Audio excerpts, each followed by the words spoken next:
السلام علیکم ناظرین، آپ دیکھ رہے ہیں نیوز ٹاک، میں ہوں یشمین جمال۔ اقتصادی میدان ہو یا پھر سفارتی محاذ، اندرونی سیاسی تناؤ ہو یا پھر اتحادیوں کے نخرے، ہر دور میں حکومتوں کو ان مشکلات کا سامنا کرنا ہی پڑتا ہے۔ بات کی جائے اس حکومت کی معاشی کارکردگی کی تو حکومت کا موقف ہے کہ ہم نے ملک کو ڈیفالٹ سے بچایا ہے، جبکہ اپوزیشن کا کہنا ہے کہ گزشتہ 4 سال سے حکومت نے معیشت کے میدان میں کوئی مارکہ نہیں مارا ہے، بلکہ عوام کی زندگی کو مزید مشکل سے ہی دوچار کیا ہے۔ کہیں نہ کہیں حکومت وقت کو بھی اس بات کا ادراک تو ہے کہ لوگوں کی زندگی میں وہ بہتری نہیں آ رہی ہے جس کی وہ موجودہ حکومت سے توقع کر رہے تھے یا امید لگا رہے تھے۔ معاشی میدان میں اگرچہ حکومت کی کارکردگی خاطر خواہ نہیں رہی ہے، لیکن سفارتی محاذ پر بلا شبہ حکومت نے ایک ایسا کارنامہ سر انجام دیا ہے جس کی اپوزیشن سمیت دنیا بھی معترف نظر آتی ہے۔ خود حکومت بھی جو ہے اپنے اس کارنامے کو باعث فخر سمجھتی ہے، لیکن اس کے باوجود کہیں نہ کہیں یہ سوچ موجود ہے کہ حکومت میں تبدیلی کی ضرورت ہے۔ بھلے وزیر اعظم کو تبدیل نہ کیا جائے، لیکن کابینہ میں رد و بدل جو ہے وہ ضروری اس کو قرار دیا جا رہا ہے۔ اگرچہ اس حوالے سے بھی ابتدائی چہمگوئیاں ہو رہی ہیں، لیکن یہاں یہ سوال پیدا ہوتا ہے کہ عالمی افق پر اتنی پذیرائی کے باوجود تبدیلی کی باتیں آخر کیوں کی جا رہی ہیں؟ ماں سوائے چند وزراء کے باقی کابینہ کی کارکردگی کیا اس قدر خراب ہے کہ ساری کی ساری کابینہ کو تبدیل کر دینا ہی واحد راستہ ہے، یا جو کچھ اہم منسٹریز ہیں ان کو تبدیل کر دینا ہی واحد راستہ ہے؟ اس کی کیا ضرورت پیش آ رہی ہے، کچھ اس پر بات کریں گے۔ پاکستان میں جو پولیٹیکل ڈیڈ لاک ہے، کیا اس سے کوئی وے آؤٹ سمجھ میں آتا ہے؟ کیونکہ حکومت کی طرف سے تو اب میرے خیال ہے تیسری یا چوتھی مرتبہ دعوت دی جا چکی ہے پاکستان تحریک انصاف کو کہ آئیں مذاکرات کر لیتے ہیں۔ کچھ بجٹ کے معاملات ہیں، ان پر بھی بات کریں گے۔ ہمیں پروگرام میں جوائن کیا سینئر تجزیہ کار ہیں، اینکر پرسن ہیں، صحافی ہیں شوکت پراچا صاحب، بہت شکریہ سر آپ کا، اپنے پروگرام میں وقت دیا۔ سینئر تجزیہ کار ہیں، اینکر پرسن ہیں، حماد حسن صاحب نے جوائن کیا، بہت شکریہ سر آپ کا بھی آپ کے وقت کے لیے۔ سینئر تجزیہ کار ہیں، اینکر پرسن ہیں، عمر دراز گوندل صاحب موجود ہیں، بہت شکریہ سر آپ کا بھی آپ کے وقت کے لیے۔ میں پراچا صاحب سر آپ سے گفتگو کا آغاز کر لوں، باخبر بھی بہت ہیں آپ، ویسے مجھے پتہ ہے، تو کوئی خبر ہے تو وہ بھی بتا دیں کہ یہ خالی اسپیکولیشن یا رومر ہی ہے، اور اگر یہ اسپیکولیشن اور رومر نہیں ہے کہ کیبنٹ میں کوئی چینجز آ رہی ہیں اور بڑے بڑے پورٹ فولیوز کی بات ہو رہی ہے کہ کوئی تبدیلی ہو رہی ہے، تو کیوں ضرورت پیش آئی ہے؟ سر جو میں ابھی بات کرتی بڑے اچھے انٹرنیشنل آپٹکس ابھی ہمارے پاس ہے، اتنی اچھی ڈپلومیسی ہم نے ڈسپلے کی ہے، معیشت کو بھی کچھ نہ کچھ حکومت نے میکرو انڈیکیٹرز تو کنٹرول کر ہی لی ہیں، تو پھر کیوں؟ بہت شکریہ۔ پہلی بات تو یہ ہے کہ کوئی بھی پرائم منسٹر ہو، ان کا پریراگیٹو ہوتا ہے اپنی کابینہ بنائیں، اس میں تبدیلی کریں، نئے لوگ لے آئیں، پرانے جن کی کارکردگی سے مطمئن نہیں ہیں وہ چلائیں۔ تو لیکن ہمارے ہاں چونکہ وہ خبریں بن جاتی ہیں تو ہم اس لیے ان کو ہم بھی ٹیک اپ کر لیتے ہیں۔ جی وہ نام بھی آنے لگ جاتے ہیں، پھر پیچھے وجوہات بھی آنے لگ جاتی ہیں۔ اچھا، لیکن الٹیمیٹلی 4 مہینے ہو گئے، پہلی خبر آئی تھی 4 مہینے پہلے، 4 مہینے گزر گئے۔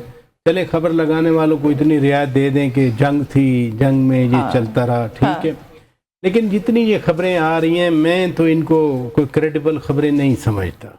کوئی تبدیلی آپ سمجھ رہے ہیں؟ نہیں، میں نے کہا نا کہ پرائم منسٹر جب چاہے چینج کر لیں، اس میں کوئی ایسی بات نہیں ہے۔ مثلا فائنانس کے بارے میں تھی، وہ سینیٹر فیصل واڈا صاحب نے اتنا بڑا بیان دیا، اتنی بڑی تعریف کی، تو جب اگر ہر کوئی یہ سمجھتا ہے کہ فیصل واڈا صاحب کہیں سے خبر لے کے بات کرتے ہیں تو پھر یہ بات بھی ان کی درست سمجھ لینی چاہیے، پھر ریفیوٹ ہو گئی وہ بات، ریفیوٹ ہو گئی بات۔ تو اس اچھا، وزارت خارجہ کا بھی ذکر جو ہے وہ ہو رہا تھا، وزارت خارجہ میں یعنی اگلی بات بھی کر دیں کہ وزیر خارجہ کے لیے جن کا نام لیا جا رہا ہے وہ آلریڈی اپنی منسٹری بہترین چلا رہے ہیں، لیکن وہ اس منسٹری سے زیادہ کہیں اور نظر آتے ہیں نا آج کل۔ نہیں، وہ اس کی دیکھیں نا، اس کی ڈپلومیٹک سے زیادہ جو ان کی ایفینٹی ہے نا وہ ریزن ہے کہ ان کا جو ایفینٹی ہے نا، وہ جو کمفرٹ ہے، زیادہ ڈیٹیل میں ہم ٹھیک ہے، ان کی ایفینٹی، ان کا جو کمفرٹ ہے وہ زیادہ کنٹریبیوٹ کر رہا ہے۔ بٹ اسٹل آئی ول سے کہ پرائم منسٹر چاہیں وہ چینج کر سکتے ہیں، لیکن فی الحال کہیں نا کل پرسوں مجھے یہ نہیں لگ رہا۔ اچھا، یہ بہت ساری ناموں کے اندر حماد حسن صاحب وہ تو 1-2 وزارتوں کا ذکر کیا ہے، پراچا صاحب نے وزارت اطلاعات، 2-3 اور بھی وزارتیں ہیں جو بیچ میں جو ہے نا وہ پورے ریلے کے ساتھ آ رہی ہے کہ ان سب میں تبدیلی ہو رہی ہے۔ کوئی کہہ رہا ہے جی کوئی نیریٹو نہیں بنا سکا، کوئی کہہ رہا ہے جی کوئی فائنانس نہیں سنبھال سکا۔ یہ خالی وہی ہیں قیاس سرائیاں ہی ہیں جیسے پراچا صاحب کہہ رہے ہیں، یا آپ کے پاس کوئی خبر ہے اس کو لے کر؟ دیکھیں، وزیر اعظم کا یہ ثوابدید تو ہوتا ہے کہ وہ جب چاہے کر لے تبدیلی وزارتوں میں، لیکن انہوں نے بات کی کہ وہ اچھی وزارت چلا رہے ہیں، پتہ نہیں کو ان کی وزارت کی اچھائی کہاں نظر آ رہی ہے۔ محسن نقوی کی بات کی، غالباً کا اشارہ ہوتا ہے، نہیں انہوں نے یہ نہیں کہا، وہ یہ کہہ رہے ہیں سیٹ ہے وہ اپنی وزارت، یہ شہر جہاں ہم بیٹھے ہوئے آدھے مہینے بند ہوتا ہے، تو یہ اچھی وزارت ہے۔ امن و امان کی صورتحال آپ خیبر پختونخوا اور بلوچستان میں دیکھیں، وہ صرف صوبائی حکومتوں کی ذمہ داری نہیں ہوتی، وہ فیڈریشن کی بھی ذمہ داری ہوتی ہے۔ کشمیر کے اندر صورتحال دیکھ لے تو پتہ نہیں کہاں سے ان کو اچھائی اور بہتری نظر آئی. میں نے تو ابھی تک نہیں دیکھی. بلوچستان کے پی محسن نقوی نے چلانا ہے, بلوچستان کے پی وزارت داخلہ نے نہیں, بارڈر ایسوسیٹڈ ایریاز میں تو جورسڈکشن آ جاتی ہے. تنقید محسن نقوی پہ ہونی ہے, نہیں تنقید محسن نقوی پہ ہونی ہے, اس لیے کیونکہ بلوچستان انہوں نے چلانا ہے, کے پی انہوں نے چلانا ہے. لیکن ویسے if I am not wrong, براچہ صاحب نے یہ کہا تھا کہ وہ خود صحیح سیٹ ہیں اپنی وزارت کے اندر, تو اس لیے لگتا نہیں ہے کہ وہ کہیں آگے پیچھے نہیں جائیں. کوئی اختلاف نہیں ہے. چلیں شکریہ, آپ نے وضاحت کر دی. وہ تو مائنڈ بنا کے آئے, میرا خیال ہے کہ آج محسن نقوی کو رگڑا دینا ہے. آپ کو کیا ان کو مسئلہ کیا ہے؟ ان کی اچھائی میں تو انہوں نے وضاحت میں پختونخوا کا رہنے والا ہوں. انہوں نے ابھی وضاحت کی, انہوں نے کہا کہ میں نے کہا وہ اپنی وزارت میں سیٹ ہے. کی تعریف نہیں کی ویسے براچہ صاحب نے, آپ کو بات سمجھ گئے. آپ نے سنا نہیں نا, آپ وہی کہہ رہے ہیں کہ آپ ایک مائنڈ بنا کے آ گئے, نہ ووٹ مانگتے کوئی نہیں ہے, اور اس کو بڑی تگڑی وزارت ملی ہوئی ہے. وہ وزیر داخلہ بھی ہے, وزیر خارجہ بھی ہے, سب کچھ. رانا ثناء اللہ صاحب نے کہا تھا ان کی مہربانی ہے وزیر اعظم بھی ہو سکتے تھے. یہ تو کیا بحث کرنی ہے, لیکن رانا ثناء اللہ کہہ رہے تھے کہ وہ شکر کریں انہوں نے کچھ اور نہیں مانگا, وہ بھی مل جانا تھا. اچھا ایک یشفین اس طرف آتے ہیں. دیکھیں ضروری نہیں کہ ہم ہر چیز پہ تنقید کریں, کچھ چیزیں اچھی ہو رہی ہے. یعنی وزیر خارجہ اس وقت اسحاق ڈار صاحب ہیں, ٹھیک ہے, بہت سے لوگوں نے اس پہ تنقید کی کہ وہ جنیوا میں نہیں تھے, نہیں لے جائے گیا. بھائی وہ مصر میں اس کے برابر ایک بہت بڑی کانفرنس ہو رہی تھی, وہ جو R5 یا R4 کی بات ہو رہی ہے, ریجنل جو کئی ممالک پاکستان, سعودی عرب, مصر, ترکی اور ایران بھی اس میں شامل ہو رہا ہے, وہ بھی ایک اہم. نہیں لیکن کریڈٹ ویئر ڈیو, نقوی صاحب نے بڑا کردار ادا کیا اس پورے ڈپلومیٹک ایفرٹ کے اندر. اطلاعات کی بات کریں, دیکھیں وزارت اطلاعات وہ نہیں ہے جو 1970 یا 1980 میں ہوا کرتی. وزارت اطلاعات کو بہت سے چیلنجز اور مشکلات بھی درپیش ہے. اس وقت پرائیویٹ میڈیا بھی میدان میں ہے, ڈیجیٹل میڈیا بھی موجود ہے, سوشل میڈیا بھی موجود ہے, بہت کچھ موجود ہے, بہت سے محاذوں پر لڑنا پڑتا ہے, سچ بات یہ ہے. لیکن وزارت اطلاعات پھر بھی یعنی اگر زیادہ اچھی نہیں ہے تو زیادہ بری. یہ تو ہمارا تجزیہ ہے نا, میں نے تو آپ سے خبر پوچھی تھی تبدیلی ہو رہی ہے کہ نہیں ہو رہی ہے. تبدیلی میرے اطلاع کے مطابق جولائی کے اینڈ میں کچھ تبدیلیاں جو ہے تبدیلی آ رہی ہے, اور کچھ لوگوں کو سائیڈ لائن کیا جائے گا, سائیڈ لائن بھی کیا جائے گا کچھ لوگوں کا. اچھا بلال اظہر کیانی کا نام بھی ہے سائیڈ لائن ہوئے جانے والوں میں, یا جن کو سامنے لایا جا رہا ہے سامنے کس کارکردگی پہ لایا جائے, انہوں نے کون سا تیر مارا ہے. اچھا عمر صاحب, جہاں میں قیاس رائیوں کی بات کر رہی ہوں, اس کیبنٹ کے اندر شفل کی کوئی آپ کے پاس ہے انفارمیشن یا کچھ کہنا چاہتے ہیں تو کہیے گا. ساتھ میں قیاس رائیوں کے اندر کچھ ہمارے ایسے جرنلسٹ ہیں جو کچھ خبریں جب رپورٹ کرتے ہیں تو کہا جاتا ہے کہ ان کی بات جو ہے اس پہ ٹرسٹ کر لیا جائے, جیسے ابھی سینیٹر صاحب کا حوالہ دے رہے تھے براچہ صاحب. تو اسی طرح کے کچھ سرکل کے اندر سے ہمارے جو کچھ دوست ہیں ہماری کمیونٹی کے, وہ آج کل یہ بھی کہہ رہے ہیں کہ سسٹم نے یہ فیصلہ کر لیا کہ پاکستان تحریک انصاف کو ایک موقع اور دے کے دیکھ لیتے ہیں. تو یہ فیصلہ کہاں ہوا ہوگا, کیوں ہوا ہوگا, ایسا کیا کیا پی ٹی آئی نے کہ یہ گنجائش آپ سمجھتے ہیں پیدا ہوئی ہوگی؟ بہت شکریہ آپ کا, آپ نے مجھے موقع دیا. پہلی بات تو یہ ہے کہ پاکستان کے اندر اگر سب سے زیادہ اگر کوئی جاب انسیکیور ہے, مطلب جاب استعمال کر رہا ہوں, تو وہ پرائم منسٹر کی ہے. سو پرائم منسٹر ہو جائے یا پرائم منسٹر کی کیبنٹ کے منسٹرز ہو جائے, تو وہ کسی بھی وقت پاکستان کے اندر چینج بھی ہو سکتے ہیں, اور یہ بھی کہا جا سکتا ہے کہ دیکھیں وہ ڈیلیور نہیں کر رہے. تو میں اس کی ایک مثال یہ دینا چاہتا ہوں. آپ نے دیکھا ہوگا اسمبلی فلور کے اوپر شہباز شریف صاحب نے خود بھی بات کی, اور انہوں نے کہا کہ دیکھیں جی میثاق جمہوریت کی ضرورت ہے. پھر خواجہ آصف صاحب نے کہا کہ ماضی کی غلطیاں آپ ٹھیک کریں, ہم بھی ٹھیک کرتے ہیں. دیکھیں ایک بات بڑی پریکٹیکل ہے, کہنے کو تو یہ بڑا خوبصورت آرگومنٹ ہوگا نا کہ جی میثاق جمہوریت ہونا چاہیے, بات چیت کرنی چاہیے. اس کا مطلب ہے گورنمنٹ کے اینڈ کے اوپر یہ اعتراف موجود ہے کہ سسٹم ڈیلیور نہیں کر رہا, یا اس بحران سے ہم نہیں نکلے جس کی بنیاد کے اوپر آپ یہ ساری باتیں کر رہے ہیں کہ آئیں بات کریں, آئیں بیٹھیں. ادروائز جب آپ ڈیلیور کر رہے ہوتے ہیں, لوگ آپ کی کارکردگی سے مطمئن ہوتے ہیں, تو پھر آپ کو کوئی ضرورت نہیں ہوتی. اور ایسی اپوزیشن جس سے سلام لینا بھی کہیں ناراضگی کا باعث بنتا ہو, جن کو دیوار میں چننے کے بینیفٹس ہی آپ کو مل رہے ہوں, تو آپ پھر اس کی طرف ہاتھ نہیں بڑھاتے. دوسری طرف جو آپ کا یہ سوال ہے کہ تحریک انصاف کو کوئی اور موقع ملے گا, یا دیکھیں اگر تو اس بنیاد پہ کوئی کہہ رہا ہے کہ ان کے درمیان اور کسی خاص سیگمنٹ سیکٹر کے جو سوسائٹی ہے یا ایک خاص جو وہ پاور سیکٹر ہے, ان کے درمیان کوئی ڈیل ہو جائے گی, نہیں, مجھے ایسا فی الحال ایسا کوئی آثار دکھائی نہیں دے رہا. کوئی ایسی وجہ نہیں ہے جب آپ کو